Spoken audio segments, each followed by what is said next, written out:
Answer to prayers of the uninsured, but we've learned Obamacare in California promised a lot more than it delivered. Was it a case of bait and switch? Julie Watts with the story you'll only see on KPIX5. Julie? Yeah, we've been reporting for months that many of the newly insured haven't been able to find a doctor who will accept their plans purchased on Covered California.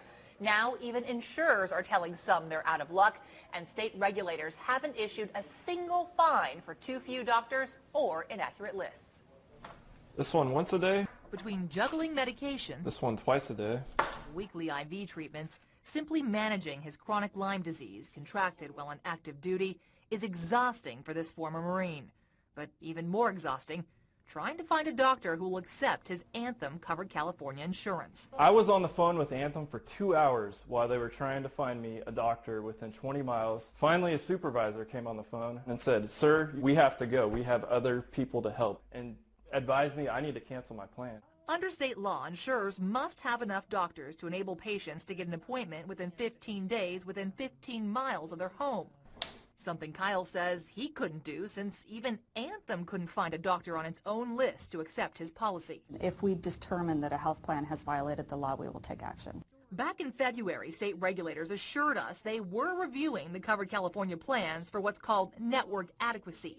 The Department of Managed Care declined a follow-up interview, but back then admitted while it wasn't exactly checking the insurer's lists for accuracy, inaccurately listed doctors would be a violation of the law. If they willfully misrepresent to us or to the consumers of California, both of those would be... But they have willfully misrepresented to the consumers of California. We know the list they gave to Covered California is wildly inaccurate. So haven't they broken the law? Can't they be held accountable? A colleague in the room said they were looking into it. But 3 months later, DMHC still can't tell us how many, if any, doctors were inaccurately listed on Anthem's network adequacy filings. I'll log on my computer and show you over 80 within 20 miles. We found even more inaccuracies than that, and internal agency emails reveal one day after we first questioned the agency about a lack of doctors, several people on the inside began echoing our concern. Members of its advisory board sent emails warning the director of the agency, and the head of the department's complaint unit warned, quote,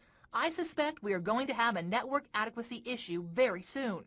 But while DMHC is the agency that regulates insurers, it's Covered California that determines which insurers participate in the state program. What is Covered California going to do to prevent this from happening when open enrollment begins again in October? Well, we are already engaged in some very meaningful dialogue with the insurance plans. But Dana Howard won't confirm reports that thousands of people have switched insurers due to a lack of doctors. We have seen some cases. We don't have a count. If you find a lot of people are switching from one specific plan to another because they can't find a doctor, will that plan be included in the next open enrollment?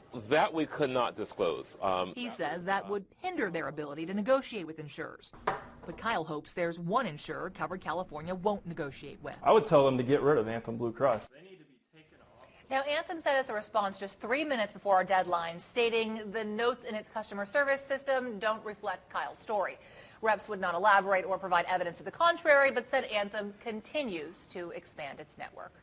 And now, Julie, what is the state going to do? Are they going to fine Anthem for not having enough doctors? Well, DMHC says it's still investigating, and it actually has issued more than $100,000 in fines against Anthem since open enrollment began, but not a single one was for too few doctors or inaccurate lists, Liz. Wow, still a lot of work to be done on this. All right, Julie, thank you.